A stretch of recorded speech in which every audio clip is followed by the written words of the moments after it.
Deməli, bir müəllim şagirdlərdə müsbət davranışların davamlılığını təmin etmək üçün onlara nümunə göstərir və bu davranışların gündəlik təkrarlanmasını tələb edir. Bu doğrudur. Müsbət davranış davamlılığını təmin edir. Aha. Hı. Amma mən də bunu doğru götürmüşdüm. Nəyi biri mi? Müəllim şagirdlərdə müsbət Yox, davranışın. yox, bu səhvdir, müəllim, mən səhv götürmüşdüm, səhvdir.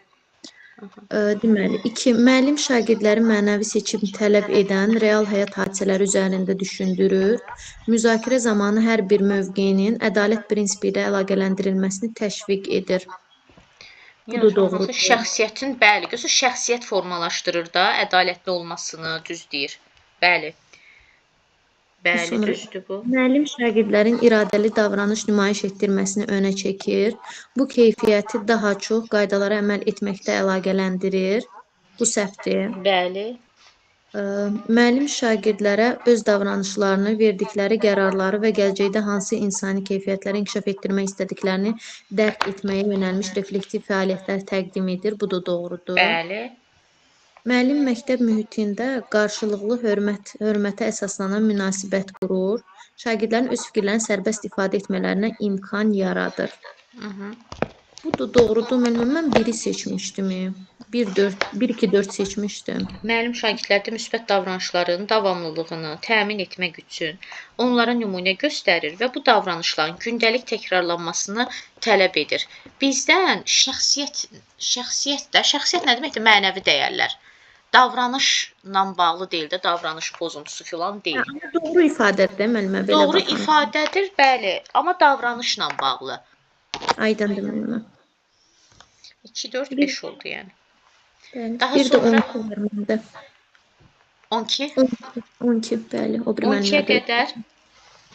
8. Müəllimə 9-a da bir dənə baxıb da zəhmət Tamam, olmasa. 8, sonra 9. 8-ə baxaq. Verilənlərdən hansı şagirdlərin məktəbdə şəxsiyyət kimi formalaşmasının nəticəsi ola bilməz? Yəni, burada cavab C götürmüşəm. E çıxıbdır. Şagirdlərin müəllim nümunəsini tənqidi şəkildə dəyərləndirərək onun şəxsi inkişafı üçün meyar kimi qəbul etməməsi. Şagirdlərin müəllim nümunəsini tənqidi şəkildə dəyərləndirərək onun şəxsi inkişafı üçün meyar kimi qəbul etməsi. Hə, bu uşağı şəxsiyyət kimi formalaşdırmaz, yəni. Yəni, elə eləyə bilər şagird sırf müəllimə qarşı da, yəni. Müəllimin sözünə qarşı tənqidi yanaşar.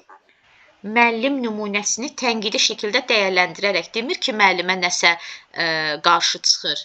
Yəni, müəllimin nümunəsinə tənqidi dəyərləndirmək nə deməkdir? Öz fikrini bildirmək, sərbəst şəkildə öz fikrini ifadə etmək deməkdir. Yəni, bir insan sərbəst şəkildə öz fikrini ifadə edə bilirsə, deyir, onu şəxsi inkişaf üçün meyar kimi qəbul edir. Yəni, adamın şəxsiyyəti var da, fikrini sərbəst şəkildə ifadə etməyi bacarır. Tənqidi dəyərləndirməkdə, yəni tənqidi təfəkkür və dəyərləndirmə mərhələsi, öz fikrini sərbəst şəkildə ifadə etmək. Başa düşdüm. Doğru yanaşmadır. Başa düşdüm. Cavab E-dir. Şagirdlərin göstərişləri tənqidi düşüncə olmadan mexaniki şəkildə icra edən subyektlərə çevrilməsi. Bəli, bax, olmalıdır tənqidi. İnsan öz fikrini sərbəst ifadə etməlidir. Məsələn, bir situasiyadır. Mən o situasiyada narazılığımı bildirməliyəm və yaxud da razılığımı bildirməliyəm, öz fikrimi bildirməliyəm. Məsələn, o deyir, övladlarımıza yox deməyi öyrədək. Çünki bu onun öz fikridir. Elə hər şeyə kim nə desə, hə, yaxşı, üzü gəlməsin. Tənqidi düşüncəsi olmalıdır, özü deməlidir, doğru budur, yanlış budur, ziddiyyətləri ayırmalıdır, haqqı, ədaləti və s. Müəllimə, bir də subyekt varsa əgər, orada tənqidi düşüncə var da, yəni. Bəli. Subyekt münasibəti varsa əgər. Aha, bəli. İnteraktiv təlimə aiddir də, subyekt və tənqidi düşüncə şagird yönümlülükdədir də, fikrini demək imkanı verirlər sənə. Sərbəst, yəni deyə bilirsən. Amma E-də deyir ki, tənqidi düşüncə olmadan. Bu səhvdir. Getdik.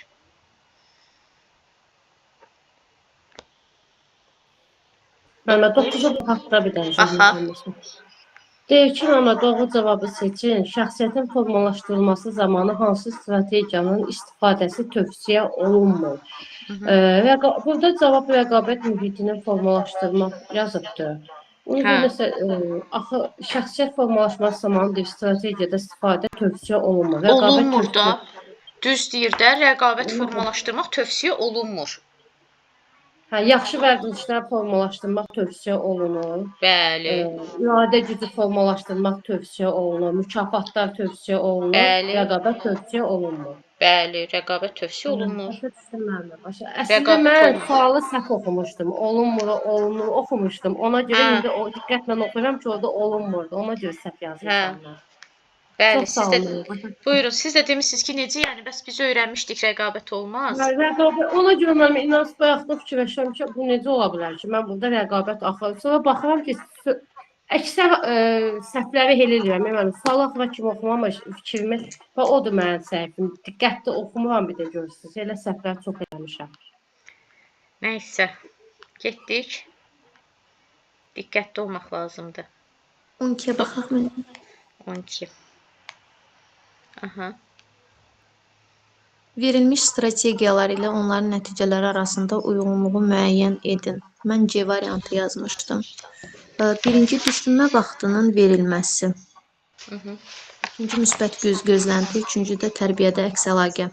Adi deyilir şagirdin konkret davranışının nəticəsi anlamasına və həmin davranışı məqsədli şəkildə dəyişməsinə imkan verir. Hə. Konkret davranışının nəticəsini anlamasına, həmin davranışı məqsədli şəkildə dəyişməsinə imkan verir. Bu gedəcək tərbiyə. Bəli, tərbiyədə əks əlaqə. Bəli. Sonra digər ikisini qarışdırmışam. Şagirddə bacara bilərəm inamı yaradaraq onun öyrənmə prosesini könüllü şəkildə cəlb olunmasını təmin edir. Hə də, bacara bilərəm inamı yaradırıq. Müsbət gözlənti. Mən düşünmə vaxtını seçmişim. Sonra şagirdin fikrini daxilən formalaşdırılmasına və tələsik səthi reaksiyalarının yaranmasına səbəb olur. Hə, bax görürsüz, fikrini daxilən formalaşdırmasına, yəni düşünmə vaxtı veririk ki, fikrini daxilən neynəsin? Mən burada cavabı özüm səhv götürmüşəm. Çünki oxuyanda bu hətta formalaşdırmasına tələsik, yəni ki, reaksiyaların yayınmasına səbəb olması, mən düşünmə vaxtının verilməsi özüm götürmüşdüm. Aydın oldu mənə. İşarəni səhv etmişəm. Tamam. Daha sonra? Məndə yoxdur. İtdi burada. Çevirim Yungu.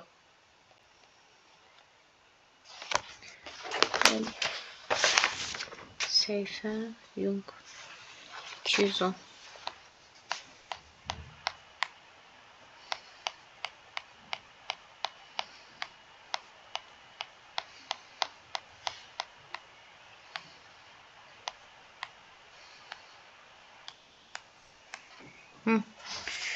Buyurun.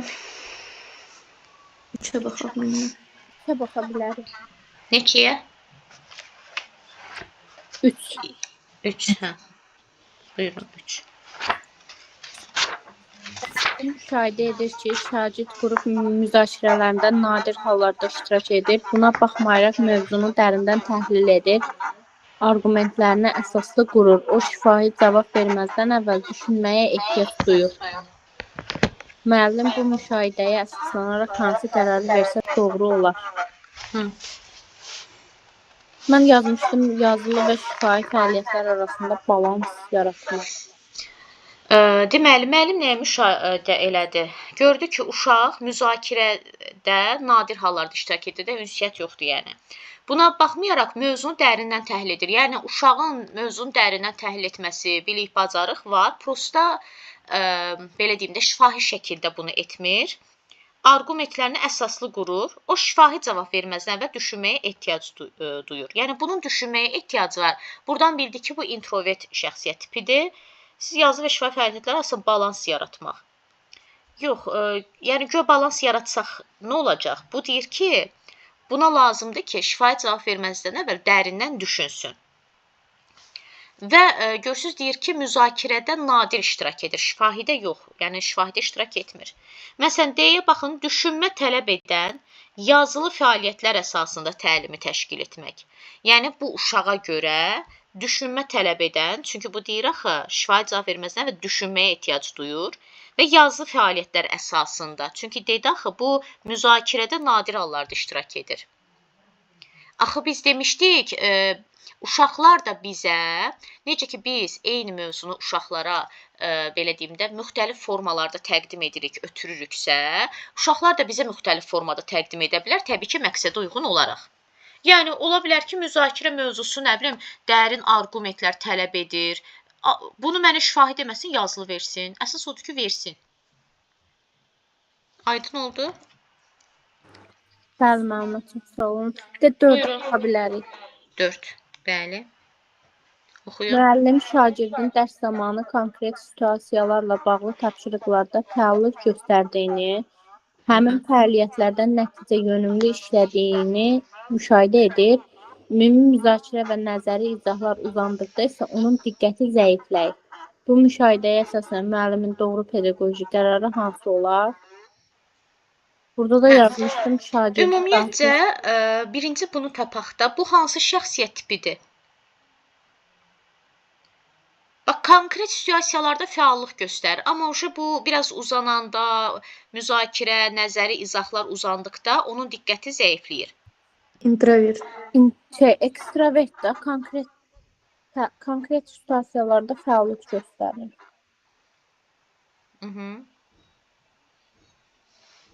Ümumi müzakirələrdə uzun yaddaşdan istifadə eləmir də, konkret məsələyə gəlmək istəyir. Tez qərar verir, ekstravert. Aha. Tamam. İndi siz cavab nə götürmüsünüz? Mən cavabı götürmüşəm A. Şagirdi daha çox anlayışların izahına və nəzəri müzakirələrə cəlb etmək. Deyir də, onsuz da deyir ki, nəzəri izahlar uzandıqda bunun diqqəti zəifləyir. Daha nəyə cəlb edirəm? Mən elə bir düşündüm ki, ona cəlb eləmək lazımdır ki, inkişaf eləsin, düzəlsin. Yox, onsuz da zəifdir. Bu deyir ki, diqqəti zəifləyir, hə. Onsuz da cəlb eləmişəm də. Bu da deyir ki, zəifləyir orada diqqəti. Demək, bu həll yolu deyil. Dərs materialını müşahidə, tətbiq və konkret fəaliyyətlər üzərində qurmaq. Axı dedi, şagird dərs zamanı konkret situasiyalarla bağlı tapşırıqlarda fəallıq göstərir, nəticə yönümlüdür, yəni konkretdir. Uşağın gözsüz marağı, ehtiyacı, bax, uşağın ehtiyacı nədir? Konkret olsun, bu uşaq bu tip xoşlayır. Məsələn, bayaqki sualda yazılı bacarıq olsun. Ehtiyacı budur da, mən də onu verirəm ona. Bildim müəllimə. Çox sağ olun. Getdik, buyurun. 5-ə baxaq da mənim. Bəli, baxaq. 5 məndə də səhvdir. 5, hə. Müəllim müşahidə edir ki, şagird mövzu ilə bağlı anında fikir bildirmir, lakin bir müddət sonra mövzunun mahiyyətini dərindən açıqlayan fərqli yanaşma təqdim edir. Bu şagirdin davranışını hansı tipə aid etmək olar? Mən müəllimə burada C götürmüşdüm, düşünmə, introversiya. Düşünmənin açar sözü var da. Düşünmə, bəli, introvert olmanı odur. Düşünmə nədir? Mütləq orada analitik və məntiqi düşünmə olmalıdır. Analitik və məntiqi düşünməlidir. Burada nədir? Bax, intuisiya nə idi? Gələcəyi təxmin etmək, ehtimal edirəm ki, bu olacaq, ürəyimə damıb ki, bu olacaq, belə hiss edirəm. Yəni, təxminlər, proqnozlar, fərziyyələr, düzdürmü? Bəli. Burada da deyirik, məsələn, lakin bir müddət sonra mövzu mahiyyətini dərin açıqlayan fərqli yanaşma təqdim edir. Fərqli yanaşma. Fərqli yanaşma nədir? Gözünüz bayaqdan deyirəm, fərziyyə, proqnoz, hamısı nəyə gedir? Yaradıcılığa da. Bəli. Bu cür yadda saxlaya bilərsiniz. Introvert, intuisiya. Aydındır müəllim. Getdik. 9, 10 var məndə. 9. Qrup işi zamanı şagirdlərdən biri qərar qəbul edilərkən üzvlər arasında münasibətlərin qorunmasına diqqət yetirir, mümkün qarşıdurmaların qarşısını almağa çalışır və qərarın qrup üzvlərinə təsirini nəzərə alaraq mövqeyini formalaşdırır. Bu yanaşma şagirdin hansı şəxsiyyət tipinə malik olduğu daha çox əks etdirir. Burada da A götürmüşdüm. Ekstravert, istiqamət, qərar vermə, funksiya, düşünmə. Hə, yenə də deyirəm, düşünmənin açar sözü nə idi? Analitik və məntiqi, yəni dərindən düşünür. Burada neynədir? Şagirdlərdən biri qərar qəbul edərkən üzvlər arasında münasibətlərin qorunmasına diqqət yetirir. Mümkün qarşıdurmaların qarşısını almağa çalışır. Qərarın qrup üzvlərinə təsirini nəzərə alaraq mövqeyini formalaşdırır. Bu hiss etmədir. Yəni ki, empatiya da deyə bilərik. Qərar verərkən onları da düşünür. Tək özünə görə vermir. Aydındır müəllimə. Getdik. 10. 10. Aha. Şagirdlərdən biri qrup tapşırığında diqqət çəkməyə çalışmır. Qərar verərkən şəxsi prinsiplərinə uyğun olmayan variantları qəbul etməyərək mövqeyini sakit şəkildə ifadə edir. Bunda da introvert hiss etmə götürmüşəm. İntuisiya. Eyni variant götürmüşəm mən. Yaxşı, sualı belə verim. Niyə hiss etmə götürmüsünüz?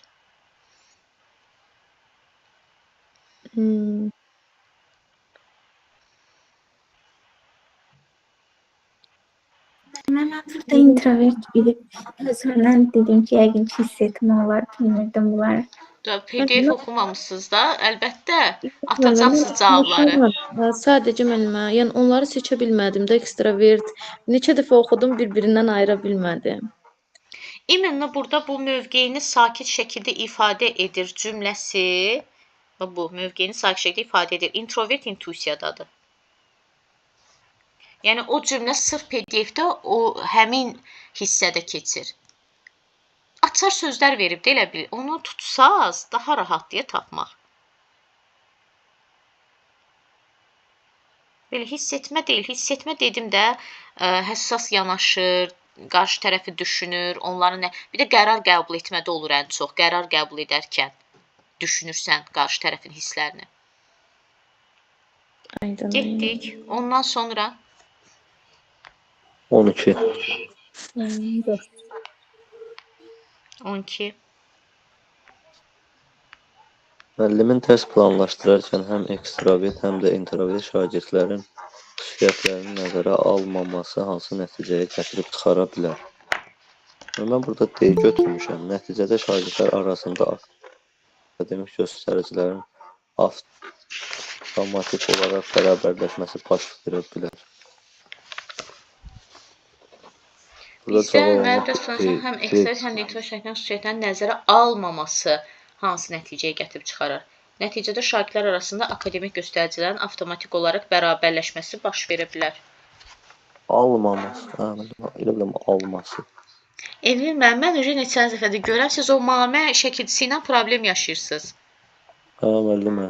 Elə fikirləşdim ki, yəni elədir, cavab amma C-dir, heç fikir verməmişəm tam da. Bu vəziyyətdə bəzi şagirdlərin öyrənmə potensialını tam şəkildə üzə çıxarmaya bilər. Çıxmaya bilər. Bəli, bu nəticəyə gətirə bilər, bəli. Müəllim diferensiallığı nəzərə alınıb da burada. Bəli, düzdür. Ona görə də uşağın potensialını üzə çıxarmaya bilər. 21-ə baxaq müəllimə. 21. Aha. Layihə işi zamanı şagird tapşırığın icra mərhələlərini müəyyənləşdirir, vaxtın bölgüsünü planlaşdırır və qərar qəbul edərkən nəticənin effektivliyini əsas məyar kimi götürür. Şagirdin bu davranışı hansı şəxsiyyət tipinə daha çox uyğundur? Burada da müəllimə mən B götürmüşəm. Ekstravert istiqamət, qərar vermə funksiyası hiss etmə. Burada nə deyir? İcra mərhələmi vaxtın bölgüsünü planlaşdırır, qərar qəbul edərkən nəticənin effektivliyini əsas meyar kimi götürür. Burada hiss etmə yoxdur axı. Burada demədi axı qarşı tərəfin, üzvlərin hissini, onlara necə təsir edəcək verdiyim qərar, belə cümlə demədi axı. Bu zaten gördük ki, ekstravertdir. Hardan bildik? Qrup işidir və qrup işini idarə edən budur. Vaxtı bölür, nə bilim, mərhələləri müəyyənləşdirir, qərar qəbul edərkən nəticənin effektivliyini əsas meyar kimi götürür. Bəli. Gördünüz, heç bir sinif yoldaşı, qrup yoldaşından söhbət getmədi ki, bu qərar qəbul edərkən onlara necə təsir edəcək mənim verdiyim qərar, o hiss etmə olacaq, o yoxdur. Bu düşünmədir, bəli. Düşünmədə dediyim kimi də, bax, nədir açar sözlər? Analitik məntiqi düşünür, bax, məsələn deyirik, verdiyi qərarı nə əsas meyar kimi götürür. Bu meyar da dəyərləndirmək mərhələsidir. Hamısı gəlir düşünmədə dayanır. Bilmə, hər ikisinə aiddir də, həm introvert, həm nədir, ekstravert dediklərinizdir. Bəli. Aha, Bəli, hər ikisinə aiddir. aydındır mənim. Aha, getdik. 25 var məndə. 25-ə qədər varmı? Yoxdur. Aha. Eyni tip suallar səhv oldu məndə. Dərs zamanı şagird mövzu izah ediləndə yeni ideyalar irəli sürür, mövcud məlumatlardan yola çıxaraq bunu başqa sahədə necə istifadə etmək olar sualını verib müzakirəni fərqli istiqamətdə aparır. O gələcək imkanlarla daha çox maraqlanır. Burada da introvert, intuisiya yazmışam. Gələcək, bu gələcəyi görür, gələcəklərlə maraqlanır. Hə, ekstravert, introvert qarışdırmışam. Bunu deyir, başqa sahədə necə istifadə etmək olar. O görsə yeni ideyalar irəli sürür, mövcud məlumat. Hə, siz intuisiyanı düz yazmısınız? Bəli, mən ekstravert, introvert qarışdırmışam. Bunu başqa sahədə necə etmək olar? Sualını verir, müzakirəni. Hə, müzakirə var, fərqli istiqamətlər aparır. Aydındır mənim. Getdik. Mənim 27-dən 29-a kimi səhvdir məndə. Eyni Baxaq. tipdir. 27-yə baxaq. Müəllim sinifə qrup layihəsi tapşırığı verir. Şagird müzakirə zamanı az danışır, daha çox dinləyir. Deməli, bu introvertdir. Sonradan müəllimə yaxınlaşıb layihənin ideya və nəticə hissəsini tək hazırlamaq istədiyi bildirir. Mövzu üzərində uzun müddət düşünür və bir neçə gün sonra qrup yoldaşlarına problemin gələcək nəticələrini əks etdirən, əvvəl səslənməyən fərqli bir yanaşma təqdim edir. Təqdimat zamanı az danışsa da cavabların məzmunlu və düşündürücü olur. Aha. Aha, mən düşünmə yazmışdım. İntuisiya, hə, intuisiya. Başa düşdüm müəllimə bunu artıq Başa düşdünüz intuisiyanı. bunu? Tamam. Sonra 28. Hə. Gördünüz, yenə də orada fərqli bir yanaşma sözü var idi. Bəli. 28. Şagird yeni tapşırıqla qarşılaşdıqda əvvəlcə onu keçmişdə yerinə yetirdiyi oxşar işlərlə müqayisə edir. Dəyişiklikləri tədricən uyğunlaşır. Tapşırığı icra edərkən konkret nəticəyə köklənir. Fikirlərini açıq müzakirədə paylaşmağa tələsmir. Şagirdin bu davranışını hansı şəxsiyyət tipinə aid etmək olar? Mən ekstravert duyğu yazmışdım. Yeni tapşırıqla qarşılaşdı. Əvvəlcə onu baxın, introvert duyğuda deyirdi ki, əvvəl yaşadığı təcrübələrə əsasən onlardan dərs çıxarırdı. İntrovert duyğuda, yəni deyirdi ki, əvvəl çıxardığı təcrübələrə əsasən və ya da illər əvvəl yaşadığı xatirələrə əsasən. Burada da deyir də keçmişdə yerinə yetirdiyi oxşar işlərlə müqayisə edir. Dəyişikliklərə tədricən uyğunlaşır. Yəni bu introvert duyğu olmalıydı. Getdik. 29. Duyğu dediniz dəyərləndirmədə olur. Yox. Bayaq dediyim düşünməyə aid idi. Duyğu bu duyğu orqanlarımız var, dad bilmə, iyi bilmə. Hə, bax onlardan söhbət gedir. O konkretdir, fakt, konkret. Yəni belə. Getdik. 29 dediniz. Bəli. Şəxsiyyət tipləri ilə bağlı uyğunluq hansı variantda gözlənilmişdir? Deməli, burada B götürmüşdüm. Introvert duyğu, yenilik və ehtimallardan çox gələcək ideyalar üzərində düşünür. İntuisiya idi, müəllimə bu. Bəli. Duyğu deyildi. Bəli. D doğru verilib. Aha, ekstravert intuisiya mövcud məlumatlardan yola çıxaraq yeni imkanlar və ehtimallar irəli sürür. İdeyalarını dərhal paylaşır və müzakirəni gələcəyə yönəldir. Ay, sağ ol. Gördünüz, bu fərziyyələr, ehtimallar. Ekstravert olmasının səbəbi nədir burada? Necə, yəni niyə imенно ekstravert götürüb? İdeyalarını dərhal paylaşır. Hə, paylaşmasına görə. Sonra müzakirəni gələcəyə yönəldir. Aydın oldu mənim. Məsələn, bayaq 28-ə nə deyirdi? Fikrini açıq müzakirədə paylaşmağa tələsmir. Gördünüz, o müzakirədə tələsmir, amma bu dərhal paylaşır. Tələsməyən, gec, ləng, dərindən düşünən, o getdi, introvert, bu birisi ekstravert. Aydın oldu məndə. Bir də 30 da yəqin ki. Yox, onu bilmişəm. O düzdür. Всё, bitdi. Bəli, mənim. Tamam. MHM yəqin ki. Bəli, Mən bura mənim. fəsil sınağı var 3. Nə? Tayında fəsil sınağı 3 var. Hə, tamam. Elə Nərmin xanım deyəcəkdim, səsiniz gəlmir. Siz işləmişdiniz onları?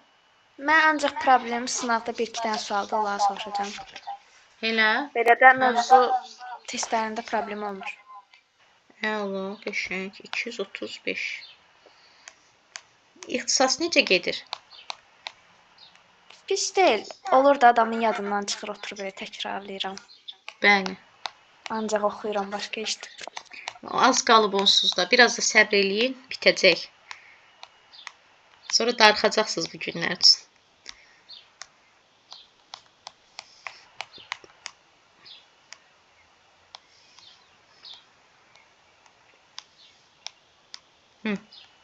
Fəsil sınağı 3. Məndə 16-dır müəllimə. Məndə 7 var. Aydın xanım. Deməli, 7-yə qədər varmı?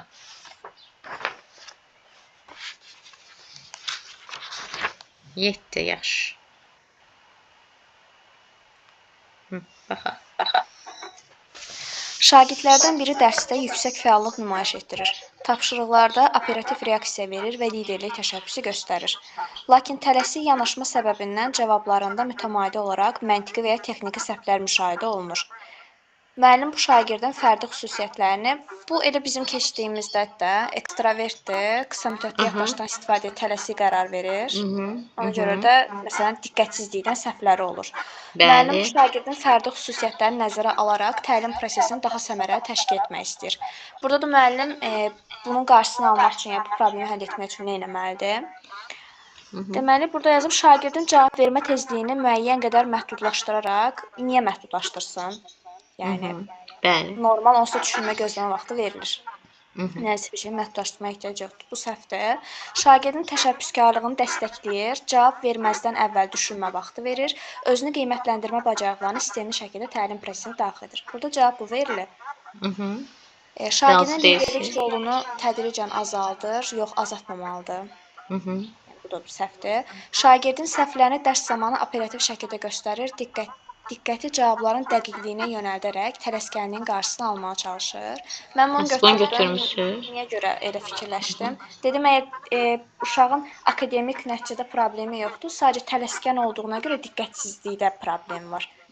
Tələsir deyə. Çünki fikirləşdim, onsuz düşünmə, gözləmə vaxtı verir də müəllim. Əlavə olaraq niyə təzədən düşünmə, gözləmə vaxtı versin? İndi belə bir şey deyim də, harda verib düşünmə, gözləmə vaxtını? Özüm elə fikirləşdim, dedim ki, onsuz da verməlidir də kurikulumda. Düşünmə, gözləmə vaxtı. Amma onu siz nə zaman verir? Sual-cavabda. Bu qrup işidir. Qrup işində düşünmə, gözləmə vaxtı olmur. Sual-cavabda olur. Müəllimə, bir də orada cavabın dəqiqliyi düzdür ki, yəni cavabın dəqiqliyinə yönəltmək. Tam dəqiq cavabı müəllim deməz axı. Yox, o bilsiz nə mənada deyir ki, yəni tez cavab verim, sürətli cavab verim, hamıdan qabaq cavab verim, amma cavabım səhv olsun. Yəni o mənada deyir ki, belə deyim də, yəni tələsmədə, diqqətli ol. Hə, əsas odur ki, düz cavab ver mənasında deyir cümləni. Yəni sürətdən çox dəqiq cavaba çalış da, yoxsa yalandan elə hamıdan qabaq cavab verim, amma səhv cavab verim. Nə var, gör birinci mən cavab verdim. Hə. Amma bu deyil də, yəni bunu götürmürük. Yəni deyir ki, normalda deyil səhv deyil, sadəcə ən əsası beyni eləməlidir ki. Bəli, ay sağ ol. Düşünmə vaxtı verməlidir. Bəli, şagirdin təşəbbüskarlığını dəstəkləyirəm. Görürəm axı təşəbbüs göstərir, liderlik təşəbbüsü göstərir. Onu dəstəkləyirəm. Cavab verməzdən əvvəl düşünmə vaxtı verirəm. Deyirəm ki, bax, cavab verərkən çünki texniki səhvlərə yol verir. Onu bayaq düzgün vurğuladınız ki, burayla bağlı problem yoxdur, akademik, yəni problemi yoxdur. Çünki texniki səhvlərə yol verir. Müəllim də deyir ki, yəni düşünmə vaxtı verir, özün qiymətləndirmə bacarıqlarını sistemli şəkildə təlim prosesinə daxil edir. Yəni demək istəyir ki, tələs Ay, sağ ol, bəli. Diqqətsizliyə yönəlir ona görə. Bəli, bəli. Düzdür. Getdik. 16 müəllimə. 15 də var. 15, 15. Demək, müəllim şagirdlərə layihə tapşırığı verir və onlardan işi mərhələli şəkildə təşkil etməyi, prosesə nəzarət etməyi və nəticəni əsaslandırılmış şəkildə dəyərləndirməyi tələb edir. Bu gözləntiləri qorumaqda müəllimin əsas pedaqoji məqsədi nədir? Şagirdlərin öyrənmə fəaliyyətini şuurlu şəkildə idarə etməsini təmin etməklə özünü tənzimləmə bacarıqlarını formalaşdırmaq. Yəni, mən cavab olaraq bunu götürüb birbaşa. Yəni, burada özünü tənzimləmə nədir müəllimə?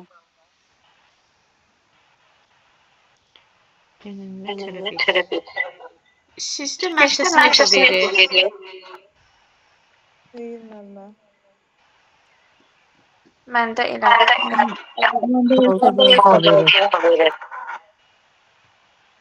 Hə.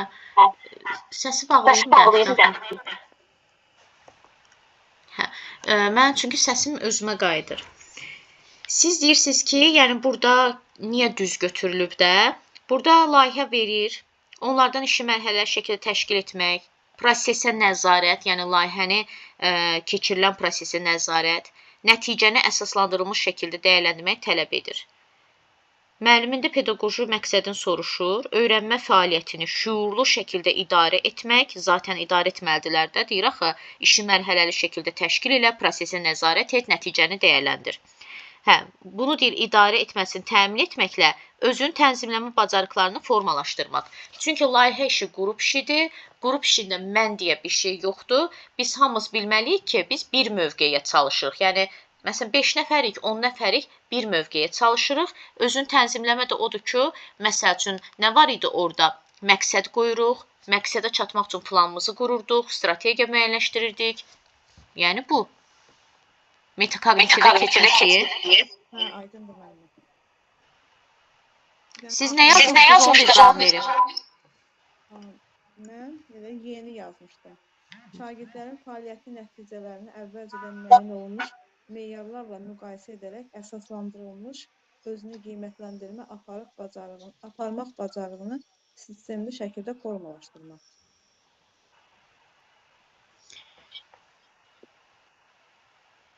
Hə, səsi bağladınız. Şagirdlərin fəaliyyət nəticələrini, burada fəaliyyət nədir? Layihə tapşırığıdır. Deyir, həmin nəticələri əvvəlcədən müəyyən olunmuş meyarlarla müqayisə edərək. Əvvəlcədən müəyyən olmuş meyarlarla müqayisə edərək əsaslandırılmış özün qiymətləndirmə aparmaq bacarığını sistemli şəkildə formalaşdırmaq. Orada demədi axı, oradakı sistemli şəkildə formalaşdırmağı şagirdə tapşırmışdı ki, prosesə nəzarət et, nəticəni əsaslandırılmış şəkildə dəyərləndir. Şagirdə tapşırıb. Və. Orada deməyib axı ki, nəticəni əvvəlcədən müəyyən edilmiş meyarlarla müqayisə edir. Nəticəni əsaslandırılmış şəkildə dəyərləndirməyə tələb edir. Əvvəlki meyarla müqayisə etməyi, yəni tapşırmır. Aydındır. 15-dən sonra 16-nı oxuyum müəllim. oxuyun. Aşağıdakılardan müəllimin hansı fəaliyyəti şagirddə problem həll etmə bacarığının formalaşmasına xidmət etmir? Mən C yazmışdım, müəllimə D-dir. Nəyə görə C yazdım? Biz demişdik axı, müəllimə, problem həll etmədə müəllim geri olur da bir addım. Bəli. Amma burada bəli. yazıb ki, müəllim problemi şagirdlə birgə həll edir. O məni çaşdırdı, mən C götürmüşəm. Amma cavab D-dir. Düzdür, burada da səhvdir, amma nəsə o cavab mənə daha yaxın gəldi deyə C-ni götürdüm. Bizdən xidmət etmiri deyir də. Hə, müəllim problemi şagirdlə birgə həll edir, lakin əsas qərarların şagird tərəfindən verilməsinə şərait yaradır. O şagirdi düşündüyü addımı seçməyə təşviq edir və öz düşüncə prosesini əsasında ifadə etməsini istəyir. Yəni, bunu götürmüş ki, xidmət etmir. Niyə? Görürsünüz, əsas rolda şagirddir. Müəllim şagirdlərə 2 fərqli mənbədən eyni mövzuya aid məlumat təqdim edir və onlardan hansı mənbənin daha etibarlı olduğunu əsaslandırmalarını istəyir. Hə, burada elə bir problem həll etmək yoxdur axı. 2 fərqli mənbədən eyni mövzuya aid məlumat verirəm Və deyirəm ki, hansı mənbə daha etibarlıdır, əsaslandır. Yəni belə bir sual olsa, yəni onun əvvəlində müəllim problemi şagirdlə birgə həll edir.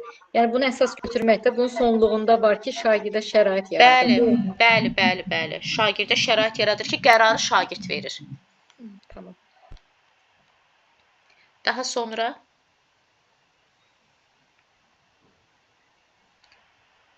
var, başqa yoxdur. 20. Məndə də 20-dir müəllimə. Müəllim oxusun. Oxuyun.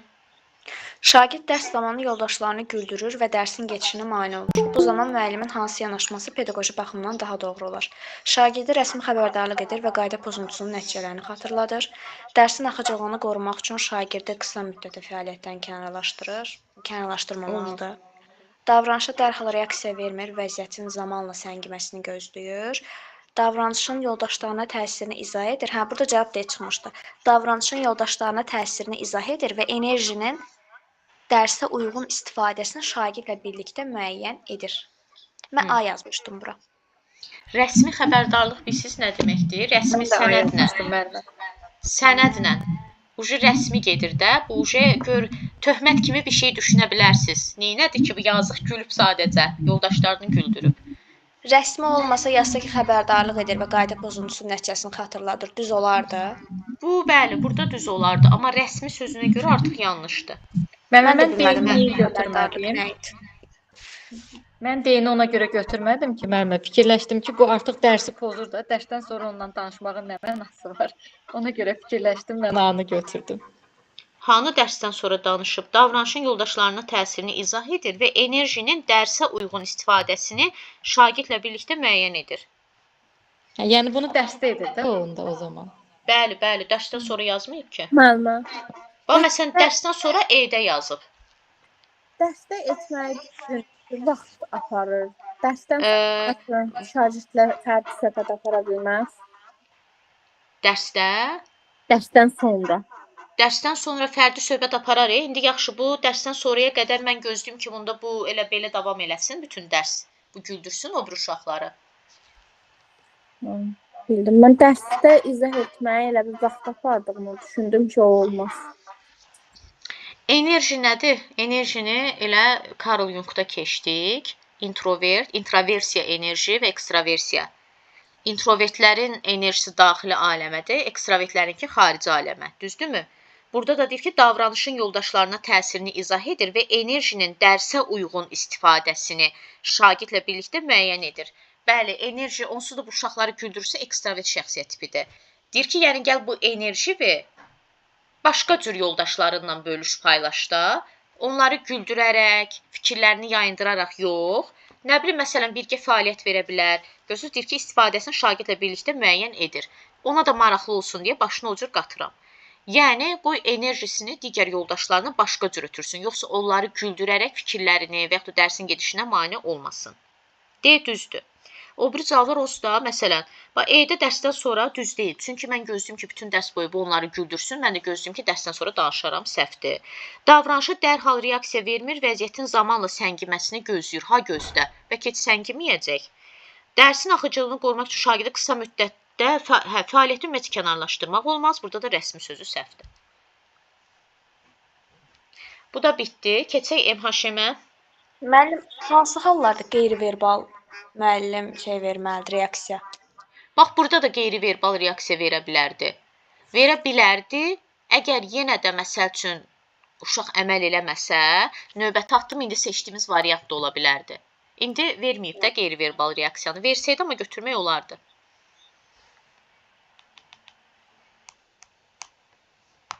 MHŞ-dən neçə idi?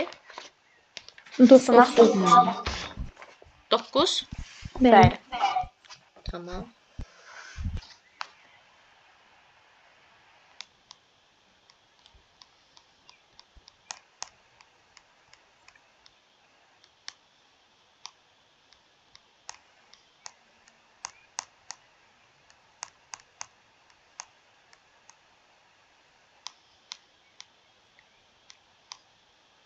Buyurun.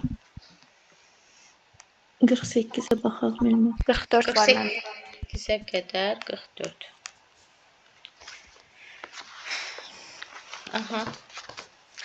Deyir ki, müəllim peşə fəaliyyəti zamanı müəllim adına və nüfuzuna, təhsil müəssisəsinin işgüzar nüfuzuna xələl gətirə biləcək hərəkətlərə yol verməməlidir. Burada ictimai etimad götürdüm mən, cavab da çıxıb loyalı. Getdim hətta Hə. kitabdan da baxdım, Sizatandan da baxdım. Neynəsəm də ictimai etimad olaraq uyğunlaşdırdım da. Çünki orada da deyir ki, işgüzar nüfuza xələl Xələl gətirməməlidir. gətirmək. Açar sözümüz daxı xələl gətirmək. İşgüzar nüfuzuna siz dəqiq o şey PDF-nə baxdınız, etik davranışın Təhsil Nazirliyinin müəyyən elədiyi. Hə. Hə. Orada da deyir, yazılıb ki, işgüzar nüfuza xələl gətirəcək bir şey eləməyin. Öz nüfuzuna da xələl gətirməməlidir. İctimai etimadda verilmişdir. öz nüfuzuna, bəli, öz nüfuzuna. Burada da işgüzar nüfuzuna, peşə adına, müəllim adına. Niyə? Çünki gedir tutalım direktorun, nazirin, nazirliyin, məktəbin, digər müəllimlərin haqqında şər böhtan xarakterli, qanunsuz şəkildə danışırsa, bu loyallıqdır. Adam öz peşə adına, müəllim adına xələl gətirmiş olur. Məsələn, sertifikasiyadan çıxıb deyirlər ki, tutalım. Orada deyir, şey elədilər. Yəni ki, kompüterlər söndü, cavabları dəyişdilər, mən başqa cavab yazmışdım, tutalım. Belə bir fikir irəli sürülür. Və yaxud da ki, biz gördük, orada başqa adamı gətirdilər, imенно bu kompüterdə oturtdular, o onların öz adamları idi. Bəlkə də düzdür, amma əlimizdə sübutumuz varmı? Yox. Sübut yoxdursa, bu cür danışıqlar loyallıq prinsipini pozmuş olur. Bəs burada ictimai etimadda deyir. İctimai etimadda, hə. Təhsil müəssisəsinin nüfuzunu möhkəmləndirməyə, öz adına şərəf və ləyaqətini uca tutmağa borcludur. Yəni, o pozursa ictimai etimadı pozmuş olur da. Elə yazdım. Yəni, o pozubsa. Eləməməlidirsə, demək ictimai etimadı qorumalıdır. Müəllim adına, nüfuzuna, ha belə təhsil müəssisəsinin işgüzar nüfuzuna xələl gətirəcək hərəkətlərə yol verməməlidir.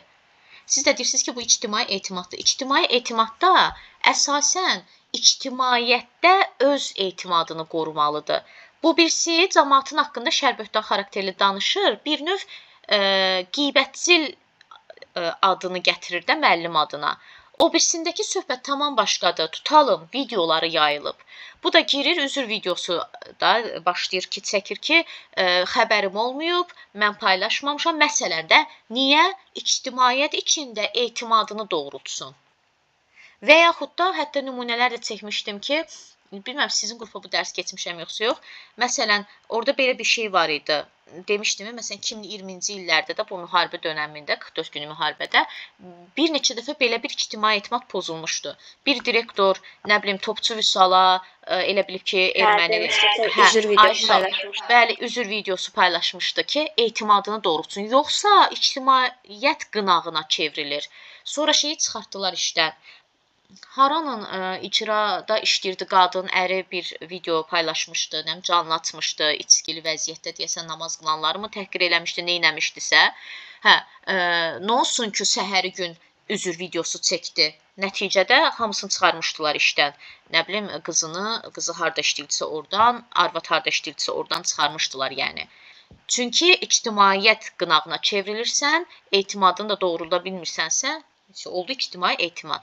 Loyallıqda tamam başqa şeydir. Loyallıq elə bir öz iş yoldaşın haqqında. Məsələn, biri gəlmədir ki, Aysel müəllimə, eşitdim sizdə filan tarix müəllimi var. Necə müəllimdir? Az, qaç, nə badə bura qoyasın, çox savadsızdır. Onun haqqında şərböhtan xarakterli danışıram. Bu elə bir öz adıma xələl gətirmiş oluram da. Yəni, mən qeybətçil, müəllim adına yaraşmayan bir hərəkət edirəm də. Cəmaatın haqqında əlimdə sübut yox, qanunsuz şəkildə şər atıram üstünə ki, savadsızdır, get. Gətirmə bunun yanına. Və yaxud da ki, bayaq dediyim nümunələr. Nazirlik və yaxud da ki, nazir yalandan eləyir, rüşvətlə götürürlər, bizim balları sıfırlayırlar. Bəlkə də mən orada, nə bilim, 80 bal toplamışdım, mənim ballarımı orada sıfırladılar, çünki kimisə mənim yerimə pulla qoyacaqlar. Bəlkə də edirlər, amma əlimdə sübutum varmı? Yox, mən şərböhtan xarakterli danışdım, qanunsuz danışdım. Bu da loyallığı pozur. Bir də ən əsas açar sözü də xələl gətirməkdir. Demək müəllim, onda belə ümumiləşdirək də. Loyallıq, yəni işlədiyin iş kollektivində təhsil Bəli. müəssisəsinə qarşı zidd nəsə bir şey danışsan, Bəli, bunda loyallıq Aysan. pozulur. İctimai Düzdür. etimad da cəmiyyətə zidd bir şey danışanda, nəsə bir hərəkət eləyəndə ictimai etimad pozulur. Aysan, Mədəni bəli. davranış, nəzakətsizlik, hər hansısa Bəli. bir kobud davranış və s. olsa, konfidensiallıq da onda belə də şagirdlənmi ya valideyninləmi nəsə bir şey, Gizlilik. danışdığın Bəli. bir şeyi paylaşırsansa, bunu da konfidensiallıq Bəli. pozulur. Ay sağ ol. Mən Əla. onu belə Bəli. yadımda saxlayacağam. Bəli, Heç bəli. Düzüm cümlələrlə çünki başım çox qarışır. Hə, hə, belə yadda saxlaya bilərsiniz. Oldu, Düzdür. çox sağ ol. Buyurun. Getdik. 48-ə baxalım müəllimə. Baxaq. Müəllimə, burada cavabı başa düşdüm, amma D niyə səhvdir? Təbiət fənlərinin məzmun xəttləri fənlər arası inteqrasiyanı təmin etmiş olur. Biz təbiət fənləri situasiyada olanda, yəni fənlər arası inteqrasiyanı seçmirdik. Təbiət fənlərinin məzmun xəttləri fənlər arası inteqrasiyanı təmin. Hə, məzmun xətti inteqrasiyanı təmin etmir axı. Alt standart. Belə deyim də, inteqrasiya nəyin funksiyasıdır? Alt standartın funksiyasıdır. Alt standartın 4 funksiyası var idi da. Məqsəd, təlim strategiyaları, inteqrasiya və davamlı inkişaf. Burada yazıb ki, məzmun xəttinin funksiyasında, məzmun xətti təmin edir inteqrasiyanı. Alt standart təmin edir. Getdik.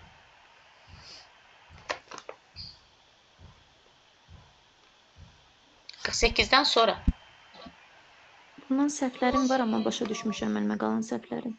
Bir də 54-ə baxardıq. Aha. Aşağıdakı fikirlərdən hansı biri doğrudur deyir. D çıxıb, D-yə bir sözüm yoxdur. Bu Y niyə səhvdir, onu bilmədim. Məzmun standartları dövlətin şagirdlərin nailiyyətinə qoyduğu tələbdir. Nailiyyətinə qoymur axı. Məzmun standartı bilik bacarığa. Bilik bacarığa da, yəni tələb kimi qoyub. Təlim nailiyyətləri bilik bacarıq deyil idi. Yox, bu isə qiymətləndirmənin tərifidir. Şagirdin nailiyyət səviyyəsinə qoyulan dövlət tələbi qiymətləndirmədir. Bilik bacarığa qoyulan dövlət tələbi məzmun standartıdır. Hə, bildim. Bir dənə də 59-da A niyə səhvdir, onu bilmədim. Müəllim 59-da A-nı soruşacaqdı. Qaydalar müəyyən edilmiş konkret fəaliyyətləri, prosedurlar sümüsü, xeyr, yerini dəyişik yazıb. Prosedurlar müəyyən edilmiş konkret fəaliyyəti, hansısa fəaliyyətin ardıcıllığı, işin ardıcıllığı yəni. Qaydalar ümumi sinif davranışını tənzimləyir. Qaydanı davranışa görə qoyuruq da. Yerlərini dəyişik yazıb, ona görə səhvdir. Müəllimə, bir də C var, tədris ili ərzində qayda və prosedurlara dəyişik. Biz bilirik, prosedurlar deyirdik ki, tədris ilinin ortasında müəyyən davranışlara görə dəyişə bilirik də. Amma qaydanı əvvəlcədən qoymuruq, müəllimə. Proseduru da əvvəlcədən qoyuruq da. Yəni, amma lazım gələrsə nəsə dəyişikliyə. Hə, yəni qaydada da mümkündür, prosedurda da. Bəli, bəli. Lazım gələrsə dəyişməkmi, əlavə etməkmi? Etmək olar. Yəni 60-a da baxa bilərik müəllimə. Bəli. İxtisas nədir sizdə? Fizika. Hə. Və burada parabolanı soruşur da. Hətta mötərizənin içərisində bizə bir növ açar söz verir. Məsələn, mənim həqiqətən yadımdan çıxıb ki, öz-özümə düşünürəm də hərdən parabolanın həm qolu yuxarı olanda mı müsbət olurdu, aşağı olanda mı? Birində müsbət olurdu, birində mənfi. Neynəməliyəm? Üstüdəyəm yadımdan çıxıb. Xatırlamaq. Mən elə bir gördüm, mənim də yadımdan çıxıb, elə başa düşdüm ki, anlamaq olar. Yox, burada nə deyir? Deyir ki, qolların istiqaməti mənə yuxarı yoxsa aşağı olmasını. Yəni, onun xatırlamanı yuxarıdırmı, aşağıdırmı? Hə, bildim. Bir düstur kimidir də, yəni o vaxtı keçirdik. Edudan da varmı? Bəli, müəllimə 21.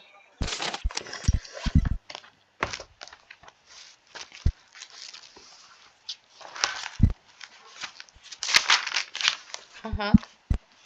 6-7 var. Birə bir dənə.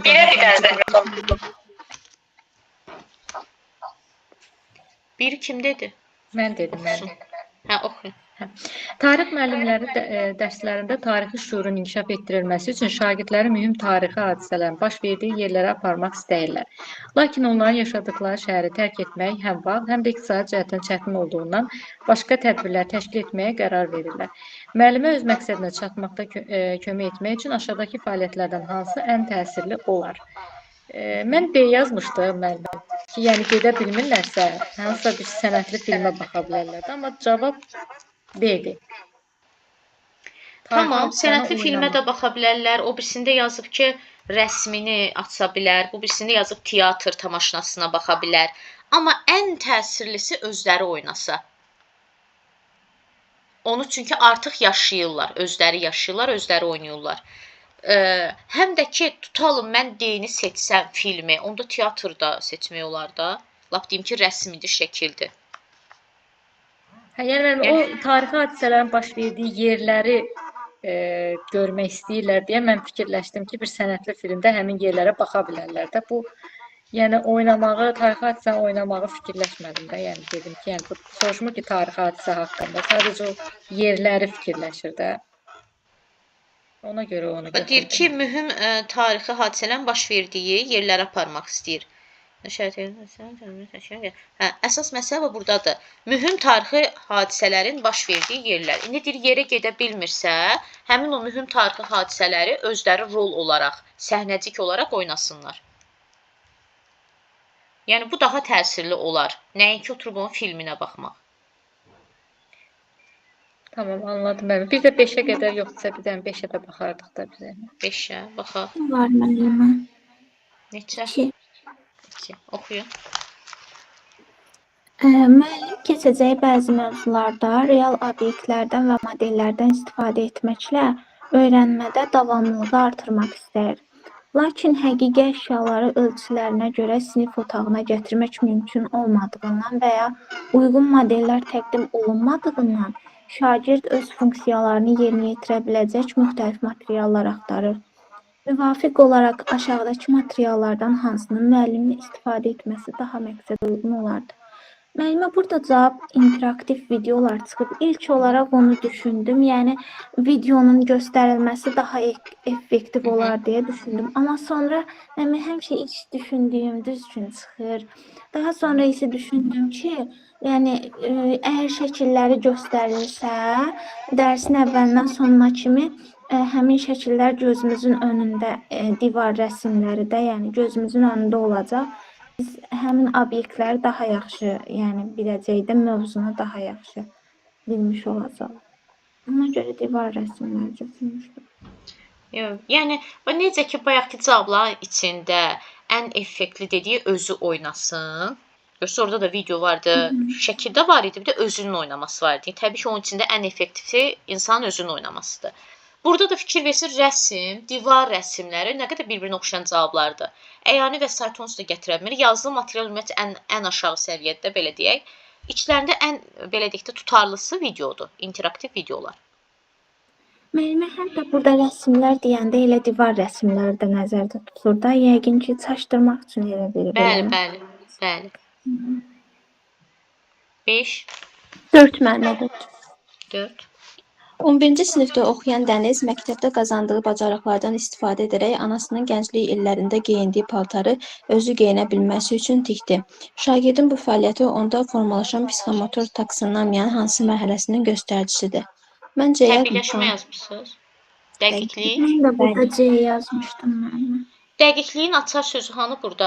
Neçə dəfə demişəm, açar sözü versin də, desin ki, sərbəst şəkildə edib, müstəqil şəkildə edib, heç kimin kömək olmadan edib, dəfələrlə edib, məşq edərək edib və sarvel axırda nəsə bir açar sözü versin, verməyib. Heç birinin açar sözünü verməyib. Bəs artikulyasiya nəyə görə çıxıb ki, cavab? Zaten bu tikir də artıq görürsünüz ona yeni bir qatqı verir. Tikir, artikulyasiya olsa demək olar ki, heç bir açar sözü yoxdur. Qazandığı bacarıqlardan istifadə edərək anasının gənclik illərində geyindiyi paltarı özünü geyinə bilməsi üçün tikir. Yəni, ona yaradıcılıq var artikulyasiyada. Yeni dizayn verir. Mən elə bilirdim ki, artikulyasiya məsəl üçün 2 və daha artıq əşyaların birləşdirilməsinə alınan bir şeydir. Müəllimə burada sadəcə anasının geyimin öz üzərinə düzəltməyi düşündüm. Yəni heç bir şey etməyib də fərqli İndi bir gənclik illəndi geydiyi paltarı özü geyinə bilməsi üçün tikdi deyəndə, orada iynə, sap və yaxud da ki, digər nə bilim, metrədir və sair və ilə axırda nə bilim, qayçıdır, bir neçə şeydən istifadə edir axı. müəllimə o cür nəzərdə. Bəli.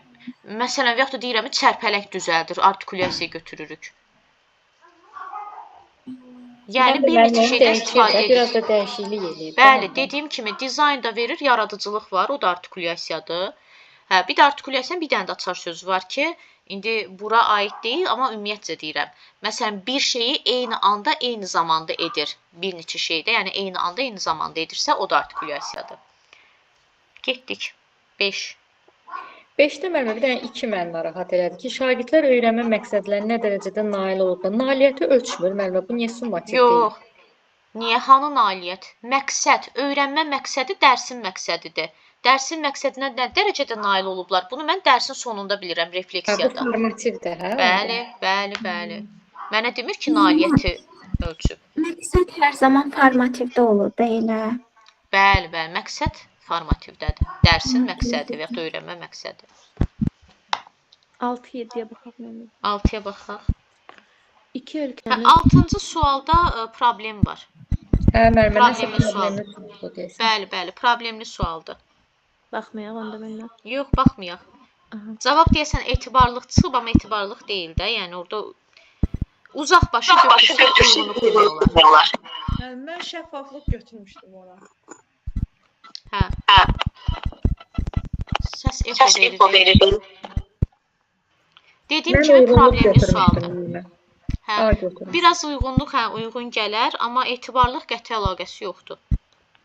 7-yə baxaq da mənim. Baxaq. Layihəyə hazırlıq aparan müəllim şagirdləri qiymətləndirərkən hər bir fəaliyyətə aid ayrıca məyar hazırlayır. Müəllimə, mən bunu tapşırığa əsaslanan götürmüşdüm. Orada analitik çıxdı. Açar Hər sözü bir ayrı-ayrı. ayrı-ayrıdır, hə. Ayrı-ayrı. A demişdik, yadda saxlayaq. Analitik ayrı-ayrı. Hə, müəllimə, bir də tapşırıqlar fərqli olanda da seçmirdi. Ayrı-ayrı məyar hər tapşırığa. Tapşırıqlarda hər tapşırığın özünün rubriki olurdu. Hər tapşırıq, məsələn, tapşırıq çalışma 3 özünün rubriki. Çalışma 4 özünün ayrıca rubriki. Aydın oldu. Özü burada layihə deyir. Layihəyə hazırlıq aparan müəllim şagirdləri qiymətləndirərkən hər bir fəaliyyətə aid ayrıca meyar. Yəni necə idi analitik belə cədvəl idi, bölmüşdü də belə. Nə bilim, birinci hissədə tutalım ki, sosial bacarıqları qiymətləndirəcək, ikinci hissədə həll yolunu, üçüncü hissədə prosesi, dördüncü hissədə məhsulu, yəni ayrı-ayrı fəaliyyətlərə görə qiymətləndirəcək. Aydın oldu. 7-dən sonra Müəllimə, 19-cu sual var. Yəni ki 19-a qədər 11 var. 11-ə baxaq. Müəllim şagirdləri riyaziyyat dərsində bir-birinə kömək etməyə təşviq etmək üçün bal toplamaq praktikasına başladı. Bu şagirdlərin sinif yoldaşlarına kömək etməkdə göstərdiyi davranışı onlara əlavə xal verməklə mükafatlandırır. Müəllim bunu bəzən birinci, bəzən ikinci, bəzən də üçüncü davranışda həyata keçirir. Müəllimin fəaliyyəti haqqında verilənlərdən hansı doğrudur? Müəllimin şagirdləri həvəsləndirmək üçün istifadə etdiyi strategiya onlarda yanlış vərdiş formalaşdıracaq. Düzdür. Bunu götürüb həmin düzdür, mən bunu da düz qəbul edə bildim. Bir də ki, bu şagirdlərin mükafatlandırılması onları daim bir-birinə kömək etməyə, bir-birinə dəyər verməyə sövq edir. Bu heç cürə uyğun gəlmir bu suala. Y variantı. Daim yox. Bir dənə səsi bağlı izah verin. Hə, elə bil ki, biz uşaqlara bilsiz hansı dəyəri formalaşdırırıq, ancaq sizə, yəni nəyinsə qarşılığında həmişə kiməsə kömək edin. Bu dəyəri onlarda formalaşdırırıq da. Yəni kimsə sizə nəsə verirsə kömək edin, vermirsə kömək etməyin. Hə, bu yanlış dəyərdir ki, uşaqda formalaşdırırıq. Ona görə A düz gəlir. niyə düz gəlmir? Şagirdlərin mükafatlandırması onları daim bir-birinə kömək etməyə, bir-birinə dəyər verməyə sövq edir. Bu belə deyək də yanlışdır. Yenə də deyirəm, niyə? Uşaq deməli mükafatdan mükafata ancaq bir-birinə dəyər verəcək də. Bir-birinə dəyər verməyə sövq edir. Mükafata görə. Aydındır müəllim. 11-dən sonra 13 müəllimə. Lisey şagirdi Uğur sinif rəhbərinin təşviqi ilə bir qrup dostu ilə məktəb qəzetini çıxarmağa başlayır. Onlar hazırladıkları qəzeti digər şagirdlər, müəllimlər və məktəb rəhbəri ilə bölüşür, aldıqları rəylərlə özlərini təkmilləşdirməyə çalışırlar. Lakin bir müddət sonra Uğur dərc etdiyi yazılardan narazı olmağa başlayır və xəbər verməkdə, məlumat yazmaqda istedadlı olmadığına qərar verir. Bu vəziyyətdə dostları ilə bölüşür və komandadan ayrılır. Uğurun fəaliyyətinə görə onun haqqında deyilən fikirlərdən hansı yanlışdır? Uğur açıq düşüncəyə tərzinə malikdir. Mən bunu yazmışam. Bəli, bu sualın nəsə deyəsən cavabında yanlışlıq olub. Cavab budur. Y verib mənə cavabında ki, özünü mühakimə edir də. Yəni deyir bacarmıram. Yəni komandadan çıxır. Amma açıq düşüncə deyil axı. Bəli də yanlış verib. Açıq düşüncə tərzinə malik deyil. Getdik 13-dən sonra. Ümumiyyətlə bu testdə yaman çox səhvliklər var idi. Hə, müəllimə, bu biraz başqa cür test idi. Hə, səhvlər çox idi cavablarda. 13-dən sonra Düz istəyirəm. Burada deyir hansı yanlışdır. Axırda da deyir ki, özünü mühakimə etməyi bacarmır. Bacarır da, yəni ona görə bu fikir yanlışdır. Belə deyil. Yəni dediyim kimi sualda problem var. Hə, yəni o da yəni düzdür da. Bəli. 13-dən sonra biraz cəld olaq da. 19 kim vermişdi? 19 kurikulum sualı deyil. Nə tərsə düşüb bunun içinə. Ya biologiya, fizika tərbiyə sualıdır. Biologiyadır müəllim. Hə. Başqa var?